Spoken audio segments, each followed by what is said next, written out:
পাবনার বীর মুক্তিযোদ্ধাদের সম্মাননা অনুষ্ঠানে সাবেক রাষ্ট্রপতি জিয়াউর রহমানকে মহান স্বাধীনতার ঘোষক দাবি করায় ভুয়া ভুয়া স্লোগান দিয়েছেন মুক্তিযোদ্ধাদের একাংশ।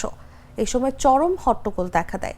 বুধবার দুপুরে জেলা প্রশাসন আয়োজিত জেলা শিল্পকলা একাডেমিতে স্বাধীনতা দিবস উপলক্ষে মুক্তিযোদ্ধাদের সম্মাননা অনুষ্ঠানে জেলা বিএনপি সদস্য সচিব অ্যাডভোকেট মাকসুদুর রহমান মাসুদ খন্দকারের বক্তব্যের সময় এ ঘটনা ঘটে।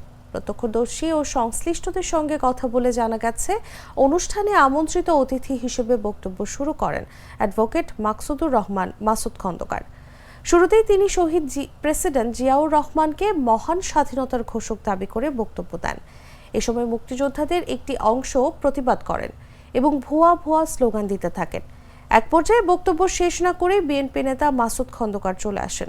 এ সময় অনুষ্ঠানে চরম হট্টগোল দেখা দেয়। মুক্তিযোদ্ধাদের অনুষ্ঠান